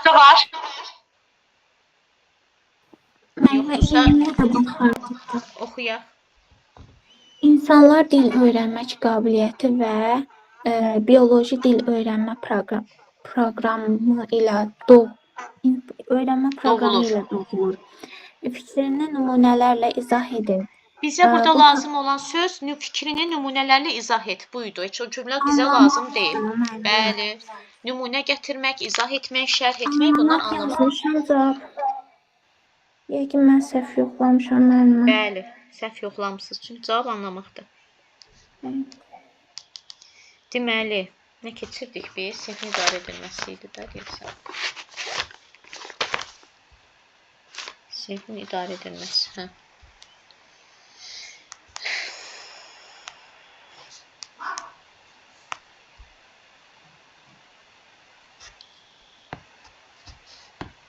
Sinfin effektiv idarə edilməsi. Mən bir sual soruşum. Bəli. Yeni Time nəzəriyyə kitabı var. Aha. Orada yəni heç bir dəyişiklik yoxdur ki, yoxsa var? Yeni Time 2026 kitabını deyirsiniz? Bəli. Yox, dəyişiklik yoxdur. Elə yeni çərçivəyə əsasən düzəldilib. Müəllimə onu alaram yəqin ki. Belə telefondan oxuya bilmirəm deyə sizin atdığınız PDF-ləri bir dəfə oxuyaram, belə də sonra baxa bilməyəcəm, ona görə deyil. Sağ ol. Tamam. Müəllimə, biz bunu keçmişik də, sinfin effektiv idarə edilməsini. Bəs bayaq dedilər keçməmişik axı. Yox, məndə PDF-i var, mən çıxartdırmışam. Burada arada bir mövzu qalıb müəllimə. Bəs bayaq bunun adını dediniz ki, budur. Müəllimə, reaktiv yanaşma, onları demirsiniz? Hə. Hə, keçmişik də PDF-i var məndə. Biz onu sorğu-sual edirik. Müəllim, şagird, valideyn münasibətlərini keçmişik. Bəli, keçən Bullyingi keçmişik. Bəli. Nəzəriyyələr də bitirmişik. Yox, mənim Fidan xan, bir dənə bağlayın da səsi. Dəhşət exo verir. Arada 2 dənə nəzəriyyə qalıb. Onlar heç, təzələri bildim, köhnədən danışam. Bəs təlim prosesində səmərəli öyrənmə mitin qurulmasının tələbləri və üstünlükləri? Onu da keçmişik. Dəqiq. Bir dənə o sizin dediyiniz var, müasir dövrdə konsepsiyalar. Hə. Yəni nələr? Onlardır, 2 dənə nəzəriyyədir. Onlar təzələrdir. Köhnələrdən deyirəm. Onda все, qurtardı. Hə, bunu keçmişik. Bir dənə buna da baxın. Gözləntilər müəyyənləşdirin, nə bilim, bütün şagirdlərin dinlənilməsi üçün imkan yaradın, xüsusi ehtiyaclarından xəbərdar olun. İnteraktiv təlim deyil bu. Yox. Təlim prosesində səmərəli öyrənmə mühitinin qurulması. SEO müəllimə. Yox, təhlükəsiz öyrənmə mühiti. Yox, bunu keçməmişik. İnklüziv mühit. Yox, bu son deyə kitabın sonudur. Yox, müəllimə, bunu keçməmişik. Bu qaldı. Deməli, bu mövzu sırf bağlıdır, bilirsiniz hansı mövzuya, elə sinfin idarə edilməsinə. Orada da deyirik, gözlənti qoy, prosedur qoy. Sırf onunla bağlı bir dərsdir, çətin deyil. Onda bir bunu keçək, bir dənə də başqa bir dərs. Deməli, heç bunun başlarını oxumuram. Burada yazmışıq, hamı üçün səmərəli öyrənmə mühitini yaratmağa kömək edən bəzi strategiyalar var. İndi də buradan oxumuram, elə gəlirik burada. Bir yazılıb. Birincisi, davranış üçün hamıya aydın olan gözləntilər müəyyənləşdirin. Bunun sinif idarə edilməsində də demişdik. Yox, PDF-i nəyini düzəldik? Çünki gərək eyni cümlələri yazım. Qısa bir dərsdir də, yəni bundan ibarətdir. Timin kitabı məndə yoxdur, PDF onu görə deyirəm. Hətta bunu elə PDF kimi göndərəcəm də, PDF-dir bu. Yaxşı. Davranış üçün hamıya aydın olan gözləntilər müəyyənləşdirin. Sinifin idarə edilməsinə keçmişik. Tədrisin əvvəlində uşaqlara gözlənti müəyyən edirdik. Gözlənti şagirdə ötürdüyümüz bir mesaj idi. Sinifinizdəki şagirdlər davranışa dair minimum gözləntiləri, əsas məqbul davranış səviyyələrinin nə olduğunu tam aydın şəkildə bilməlidir. Məqbul, yəni ki, düzgün davranışında nə olduğunu uşaq bilməlidir ki, yəni nəyi etmək olar, nəyi etmək olmaz, nəyə icazə var, nəyə icazə yoxdur. Bunlar həm sizin, həm də şagirdlərinizin razılaşdığı gözləntilər olmalıdır. Dedik axı, bərabər hüquqludur müəllim şagird. Baxaq, nədir gözləntilər? Mülayim olaq, görürsünüz, demişdik, üçüncü şəxsin cəm şəklində deyirik. Mülayim olaq, özümü də qatıram onlara. Əllərimizə və ayaqlarımıza sahib çıxaq, yəni də təpik vurmayaq, qaçmayaq məsəl üçün. Hər zaman xoş sözlərdən istifadə edək, həmişə başqalarının şəxsi əşyalarına hörmət edək, hər kəsin özünü təhlükəsiz və hörmətli hiss etmək hüququ var. Nə bilim, hər kəsin özünü ifadə etmək və dinlənilmək hüququ var. Görürsünüz, burada yazılıb ki, sinifin idarə edilməsində bunu daha geniş izahı verilib. Sonra, bütün şagirdlərin dinlənilməsi üçün imkanın yaradılması. Bunu inklüzivdə də demişdik ki, bütün uşaqların dinlənilmək hüququ var, haqqı var. Eləcə də, yəni burada da keçirik. Bu, sinifinizdə olan şagirdlər arasında münaqişələri həll edərkən xüsusilə vacibdir. Yadınızdadırsa, sinif konfliktləri üçün sinif iclası keçirirdik. Orada nə demişdik? İki konflikt olan uşağın hər ikisini ayrı-ayrı sona kimi dinləməliyik. Bütün tərəflərə hadisənin necə baş verdiyini şərh etmələri, həmçinin onları nəyin və niyə narahat etdiyini tam izah etmələri üçün vaxt verin. Həmçinin dərs prosesində bütün şagirdlərin də dinlənilməsi üçün hər gün imkan yaradın. Yəni ki, məsələn, kəkələyən uşaq varsa belə, onu belə dinləməliyik. Bu, onların öyrənmə ilə məşğul olmasına və prosesin iştirakçısı olduqlarını hiss etmələrinə kömək edəcək. Yenə də gəlirəm inklüzivə, orada da deyir ki, şagird özünü ora aid hiss edir. Əlavə sinif qaydalarının tərtibi zamanı da bütün şagirdlərin fikirlərini dinləyin. Gördünüz, bəlkə kimsə sual verdiyi, müəllimə, ilin ortasında olar ki, əlavə qayda tərtib etmək. Bəli, gördünüz, əlavə sinif qaydalarının tərtibi zamanı da. Lazım gələrsə tərtib edirik. Amma yenə də şagirdlərin fikrini dinləyirik. Yəni, qaydalar şagirdlərlə birgə olur. Sonra, sinifinizdəki hər bir şagirdin xüsusi ehtiyaclarından xəbərdar olun. İnklüzivliyin mövcud olduğu sinifdə yalnız şagirdlərdən hansının xüsusi təhsil ehtiyacları və əlilliyi olduğunu bilmək kifayət deyil. Siz şagirdlərinizin hansı ailədən gəldiyini, valideynin himayəsindəmi yaşayır, yoxsa onların himayəsindən kənarda mı yaşayır? Yəni, bunu da bilməliyik. Bunları bilmək sizə sinfinizi əhatəli, təhlükəsiz və məqsədyönlü hala gətirməyinizə yardım olacaq. Sonra sinfinizdəki bütün şagirdlərə fayda verəcək şəkildə onlara dəstək olun. Bəzi strategiyalar bütün şagirdlər üçün faydalı ola bilər. Məsələn, disleksik xüsusiyyəti olan uşaqlar ağın üstündə qara yazılmış. Bax, eyni bu. Görürsünüz, ağın üstündə qara hərflər yazılıb da. Disleksiya problemi olan uşaqlar bunu oxuya bilmir. Hətta belə deyirlər, məsələn, onlara görə bu hərflər və qarışıq-quruşuq görünür. Ya da deyir ki, hərflər rəqs eləyir, hərflər yerində tərpənir. Bu cür görünür. Bunlar üçün nə etmək olar? Deyir, məsələn, qırmızı fonun üstündə ağ rəngdə yaz, başqa rənglər. Həm də deyir ki, digər uşaqlara da bunların işinə yarayacaq, yəni disleksiya problemi olan. Digər uşaqlara isə maraqlı gələcəkdə rəngarəng. Sonra şagirdlərə öz öyrəndiklərini necə göstərəcəklərini seçmək imkanı vermək. Yadınızdadırsa, bunu diferensialda da, inklüzivdə də demişdik ki, necə ki, müəllim uşaqlara bir mövzunu, informasiyanı müxtəlif formada uşağa təqdim edirsə, uşaq da mənə verdiyim tapşırığı müxtəlif formada gətirib təqdim edə bilər, təbii ki, məqsədə uyğun olaraq. Bütün şagirdlərin öyrənmə prosesinə qoşulmaları və uğurlu olmaları üçün hansı imkanların yaradılmasının lazım olduğunu bildiyiniz zaman təlim prosesində əlverişli mühitə nail ola bilərsiniz. Bütün şagirdlər üçün eyni tip tapşırığın verilməsi əvəzinə onlara müxtəlif seçimlər təklif etmək daha yaxşı nəticələrə səbəb ola bilər. Şagirdlərə öyrəndiklərini təqdim etmək üçün seçim təklif edin. Yəni, öyrəniblər, amma mənə necə təqdim eləmək istəyirlər? Seçim verirəm, özü necə istəyirsə, yəni hərəsi mənə o cür təqdim edə bilər. Məsələn, biri məqalə yazar, poster və ya infografika hazırlayıb gətirə bilər, slide show təqdimatı, proqram üçün ssenari hazırlamaq, yəni də məqsədə uyğun olaraq hərə mənə müxtəlif üsullarla gətirib təqdim edə bilər.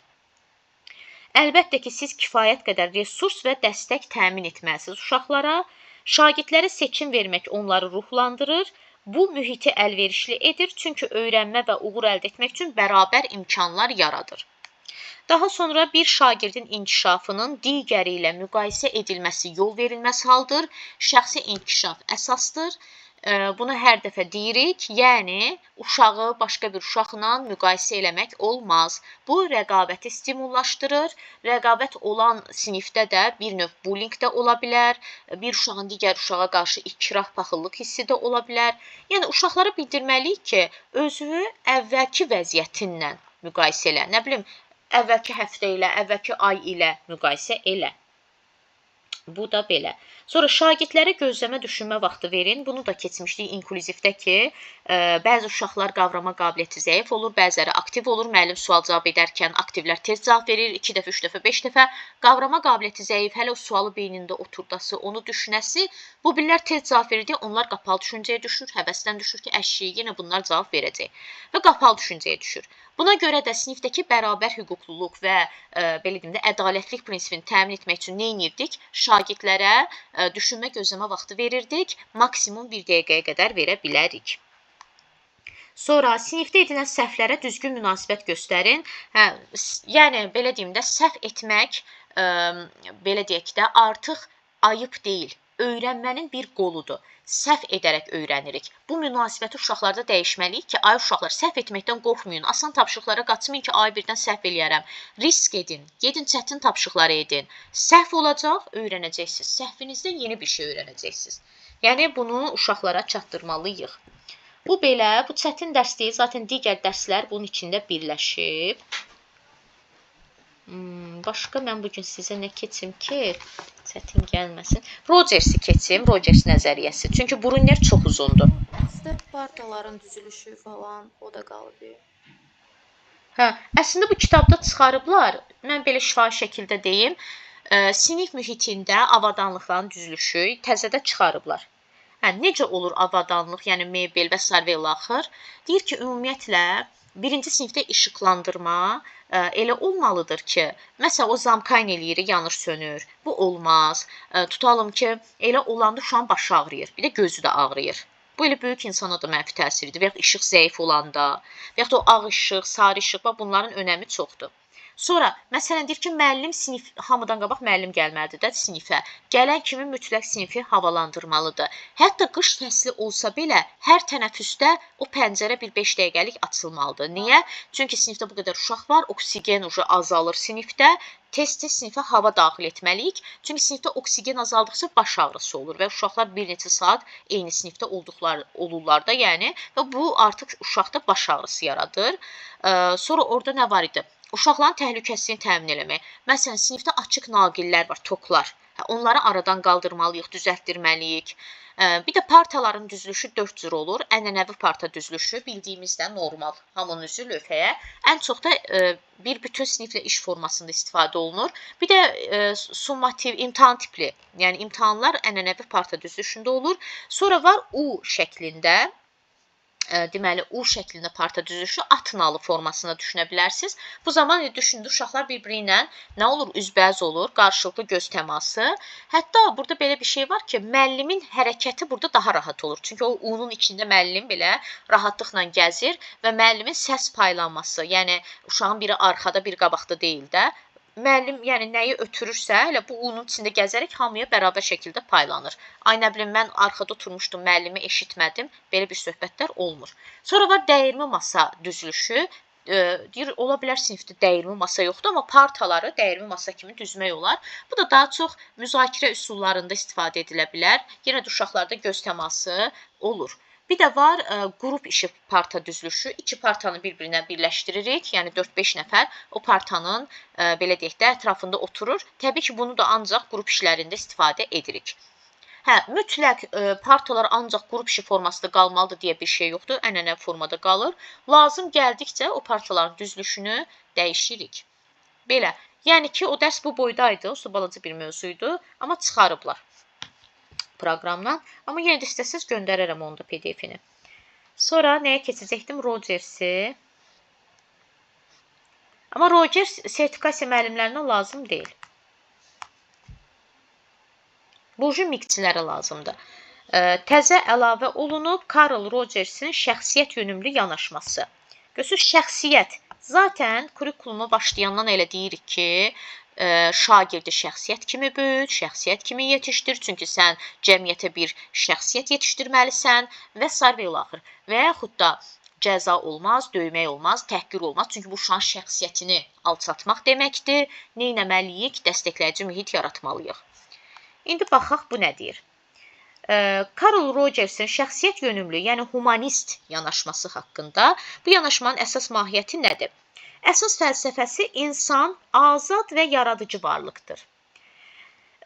Deməli, psixoanaliz və behaviorizmdən, yəni ki, mükafat və cəzadan fərqli olaraq insanı xarici amillərin oyuncağı deyil, öz həyatını mənalandıran aktiv bir subyekt kimi görür, yəni Rogers. Yəni deyir ki, insan həyatını, davranışını xarici amillərə görə, belə deyim də, formalaşdırmamalıdır. İnsan azaddır, insan yaradıcı varlıqdır. Yəni öz davranışını, öz həyatını mənalandıran bir subyekt olmalıdır. Hər bir insanın daxilində inkişaf etmək, potensialını üzə çıxarmaq və mənalı həyat qurmaq üçün təbii bir meyil mövcuddur. Və bunun prinsipləri nədir? Fərdi təcrübə, reallıq hər kəs üçün fərqlidir. Bəli, elə bir hadisədir, elə bir real hadisədir ki, bəli, hərəmiz üçün fərqli yanaşmadır. Yəni, hərəmiz ona başqa cür baxa bilərik. Bəlkə birimiz dram kimi baxa bilərik, birimiz üçün dramatik ola bilər, birimiz üçün normal ola bilər. Bir hadisəni, məsələn, müəllimin bir sözünü hər şagird öz təcrübəsi, öz şəxsi təcrübəsi və hissləri fonunda fərqli mənalandırır. Hansımızsa müəllimin sözünü bir nəsihət kimi qəbul edərik, hansımızsa müəllimin həmin sözünü ironiya kimi qəbul edə bilərik ki, müəllim bizə söz soxdu da, yəni bu cür başa düşə bilərik. İnsanı yalnız akademik nəticə və ya davranış prizmasından deyil, onun düşüncələri, hissləri, dəyərləri ilə bir yerdə bütöv bir varlıq kimi baxılmalıdır. Yəni, insan ancaq davranış və bilik bacarığına görə deyil, daxili, mənəvi dəyərlərinə görə də bütöv bir varlıq kimi baxılmalıdır. İnsanın daxili potensialını üzə çıxarması üçün Mühitdə qəbul, hörmət, səmimiyyət və azadlıq olmalıdır. Sərt tənqid və qorxu olan yerdə insan maska taxmağa məcbur olur. Yəni özümüzü yalandan, yaxşı sən deyəndir deyərək həyatımızı bu cür keçiririk. Deyir ki, yəni nədənsə qorxursansa və ya da sərt tənqid varsa, maska taxırsa da yalandan gülürsən məsəl üçün. 3 dənə növü var. Şərtsiz müsbət münasibət. Bir var ki, kimləsə şərt kəsirsən. Bu deyir ki, şərtsiz, şərt kəsmədən müsbət münasibət. Hətta bunu situasiya üzərində izahını verək. Şagirdlərdən biri testdə gözlədiyindən aşağı bal alır. Müəllim, sən niyə belə zəif nəticə göstərdin demək əvəzinə belə yanaşır. Bu sadəcə bir nəticədir, sənin dəyərini göstərmir. Gəl birlikdə çətinlik çəkdiyin məqamın harda olduğunu tapaq. Bu münasibət şagirdin özünü təhlükəsiz hiss etməsinə, nəticəyə görə deyil, bir insan kimi qəbul olunduğunu anlamasına kömək edir. Növbəti situasiya. Şagirdlərdən biri dərsdə tez-tez danışır, diqqətini toplamakda çətinlik çəkir, müəllim onu damğalamaq əvəzinə deyir. Sənin enerjin çoxdur və bu yaxşıdır. Bayaqların belə bir sual çıxmışdı ya qarşımıza. Gəl onu dərsdə daha səmərəli istifadə etməyin yollarını tapaq. Eyni bu tip sual çıxdı qarşımıza. Nəticədə uşaq dəyərli olduğunu hiss edir. Yəni mən humanist yanaşıram da. Uşaq məsələn neynədir? Tez-tez danışır, diqqəti toplamakda çətinlik çəkir. Bayaqki sualda da deyir ki, digər sinif yoldaşlarını güldürür. Müəllim nə dedi? Gəl enerjini başqa yerə yönəldək. Bax, eyni situasiya. İkincisi empatiya. Empatiya birlikdə kurikulumun qızıl qaydasında hara gedirik, qarşımıza empatiya çıxır. Şagird deyir, mən bunu başa düşmürəm, çox çətindir. Müəllim, sən heç nə başa düşmürsən demək əvəzinə səni anlayıram. İlk dəfə çətin görünə bilər. Gəl bunu bir yerdə addım-addım edək deyərək şagirdin keçirdiyi hisslərin tanındığını göstərir. Məsələn, təzə kurikuluma qoşulanlar olanda həmişə eyni sözlərlə mən də rastlaşıram. Heç nə başa düşmürəm, mən yazıq nə deyirəm, mən başa düşürəm, ilk dəfədir, hələ sıfırdan başlayırsınız, zaman-zaman düzələcək. Deyirdiniz, Edu dəhşət çətin, səhvlərimiz çoxdur. Nə deyirdim, sınaq ondan sonra səhvlərin sayı yavaş-yavaş azalacaq, tempini tutacaqsınız. Yəni, həqiqətən də sizi anlayırdım. Çünki bilirəm, kurikulum çətindir. Necə? Biraz adama fəlsəfə kimi gəlir, çox məntiq istəyir, əzbərçi deyil, çox diqqəti istəyir. Ona görə sizi anlayırdım. Əlbəttə, sıfırdan qoşulan üçün bu çətin ola bilər. Situasiya 2. Şagird dərs zamanı əsəbidir, tapşırıqları yarımçıq saxlayır, diqqətini toplaya bilmir, gərginləşir. Müəllim isə ona niyə belə edirsən demək əvəzinə, İndi sənin üçün nəsə çox narahatlıq yaradır. İstəsən dərsdən sonra bununla bağlı qısa danışa bilərik deyir. Məndə dəfələrlə olub əyanilərdə həmişə şən, deyib gülən olub ki, tələbəm olub. Görmüşəm ki, bugün belə qəti keyfsiz, yəni də heç keyfi yoxdur və s. Neynəmişəm? Heç ona tərəf baxıb, ay nə bilim, bunu sıxma boğmaya salım. Soruşmuşam, dərsə cavab vermək istəyirsiniz? Deyib ki, müəllim, yox, da onu sıxma boğmaya salmamışam. Çünki başa düşmüşəm ki, bugün onun o günü deyil. Bugün nəsə də keyfini pozan olub, çünki bu adam həmişə belə deyildi. Məndə də olur, bəzən keyfim olmur, heç istəmirəm kimsə mənə deyib dolaşsın. Yəni, neynədim, onu anlamağa çalışdım. Sonra bu zaman şagird sinifdə öz fikrini deməkdən qorxmur, səhv etməkdən utanmır, daha çox sual verir. Öyrənməyə daxili motivasiya yaranır. Empatiya təhsil mühitində həm də nizam-intizamın, pozitiv iqlimin, sosial-emosional öyrənmənin əsas şərtidir. Sosial-emosional öyrənmədə də, SEÖ-də də empatiya var idi da. Empatiya göstərməyən müəllimin tələb etdiyi hörmət çox vaxt qorxuya, susqunluğa, pasiv öyrənməyə çevrilir. Üçüncüsü, kongruentlik, yəni dürüstlük. Bir də bunun tam əksi var, inkongruentlik. Bunun qabağına in sözü artırılır da. Yəni, saxta, dürüst olmayan. Rogers, kongruentlik dedikdə müəllimin şagirdlə ünsiyyətində gerçəklik və səmimiyyəti nəzərdə tutur. Yəni, dürüst, səmimiyyət, səmimi davranış. Loridindən desək, yəni 200-də olmamaqda belə deyək. Münasibətdə başqalarının istəyinə görə deyil. Hətta belə deyim də, bax, laf hamımızın bildiyi yerdən gedək. Əsasən sevgili olan dönəmdə oğlan və yaxud da qız çox vaxt özünü başqa cür göstərir. Hələ sevgilidirlər axı. Yəni də başqa cür göstərir və yaxud da ki, tutalım da onun istədiyi kimi özünü göstərir. Məsələn, əslində o deyil, yəni əslində bu adamın xarakteri tamam başqadır, amma qarşı tərəfin istədiyi kimi özünü göstərməyə çalışır. Bu artıq, belə deyim də, bu artıq bir yerdə bitirsən də, yəni bir yerdə nə qədər insan özü olmaya bilər. Ona görə deyir ki, elə həmişə özün ol. Səni qəbul edən özün kimi qəbul eləsin də. Həm də, belə deyim də, bilirsiniz bir də nə var? Əgər mən o cür olsam, bilirsiniz nə baş verir onda? Qarşı tərəf bunu hiss edəndə, çünki istər-istəməz axır əvvəl bir içimdən o mən çıxacaq da, artıq o qarşı tərəfə mənə etimadı azalacaq, mənə inanmayacaq, mənim maska taxdığımı düşünəcək və s. İndi deyir ki, münasibətdə başqalarının istəyinə görə deyil, özü kimi olmaq. Hissləri və reaksiyaları zərər vermədən, amma yalan danışmadan ifadə etmək lazımdır. Məsələn, qarşı tərəf mənim xətrimə dəyib, özüm kimi olum da, yəni mən ona, belə deyim də, yəni normal bir şəkildə ona incidiyimi deyim.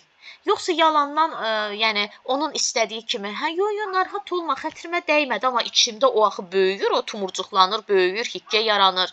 Bunu açıq aydın, dava ilə yox, normal bir şəkildə de ki, sənin bu dediyin mənim həqiqətən qəlbimi qırdı. Bəlkə də o mənada deməmişdin, amma mən bəlkə o mənada səhv başa düşdüm. Yəni də humanist olmaq lazımdır. Yəni müəllim münasibətdə saxta və formal davranmır, özünü olduğu kimi göstərir. Bu mənfi emosiyaların açıq şəkildə ifadəsi demək deyil.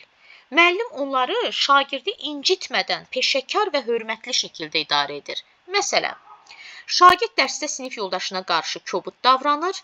Müəllim bu situasiyada iki cür davrana bilər. Bir, səmimi, bir də qeyri-səmimi. İnkongruent, yəni dürüst olmayan, saxta.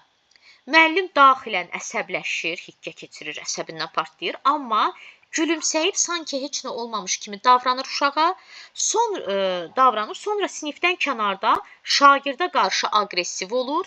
Bu münasibətlərdə də belə deyir. Qarşı tərəf deyirsən, yox, heç xətrimə dəyməyib, amma içində əsəbləşirsən, sonra özündən asılı olmur, başlayırsan, məsələn də başlayırsan söz soxmağa, söz atırsan kinayə ilə. O da deyir ki, nə oldu, niyə bu belə eləyir ki? Axı, bəs içindəki nətərsə çıxarmalısan, elə bunu açıq aydın, yəni fikrini bildirərdin də əvvəlcədə.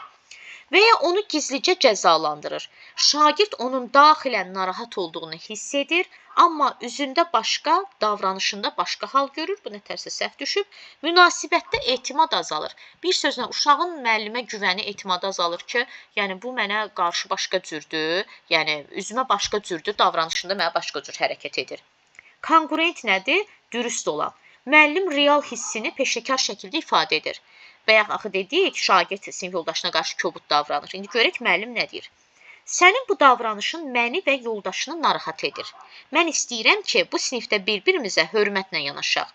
Çünki bu, hər kəsin özünü təhlükəsiz hiss etməsi üçün vacibdir. Yəni, həm incindiyimi deyirəm, həm öz fikrimi deyirəm, həm öz fikrimi deyirəm, deməli, təhsildə tətbiqi və müəllimin rolu. Müəllim bələdçidir, zaten fasilitator. Müəllim sadəcə bilik ötürən şəxs deyil, öyrənməni asanlaşdıran fasilitator və şagirdi dəstəkləyən tərəfdir. Empatiya və kongruentlik. Müəllim şagirdi başa düşməli, empatiyadır və öz hisslərində səmimi olmalıdır, bu da kongruentlikdir. Şagirdə şərtsiz müsbət münasibət bəsləməlidir. Sonra qiymətləndirmə, şərtsiz müsbət münasibət bilirsiniz nə deməkdir? Yəni, şagird əgər dərsini yaxşı oxuyursa, yaxşı şagird, mən onu çox istəyəcəm. Yaxşı oxumursa, yox. Deməli, bu yaxşı oxumursa, yox, deməli, mən şərtlə oxuyuram, sevirəm də uşağı.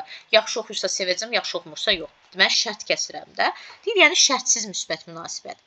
Qiymətləndirmə, şagird yalnız yekun nəticəyə görə deyil, onun marağına, şəxsi inkişafına, səylərinə əsasən dəyərləndirilməlidir. Praktik nümunələr nədir? Yəni, ənənəvi və şəxsiyyət yönümlülüyünün müqayisəsi.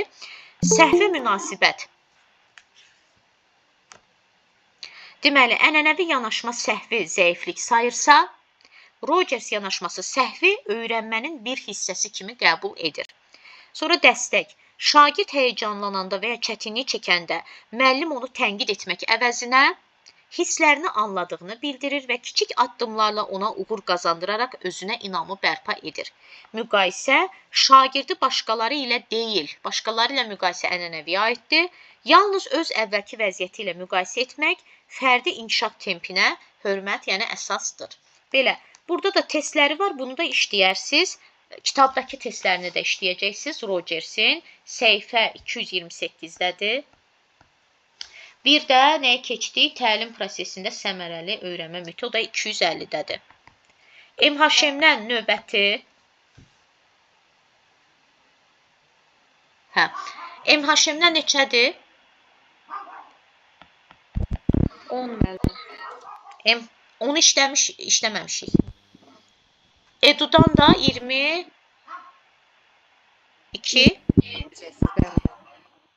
Bunları işləyərsiniz. Bir də fəsil sınağı 4. Yaxşı? Oldu müəllimə, çox sağ olun. Oldu, sağ olun. Tamam, müəllimə. Sağ olun, sağ olun.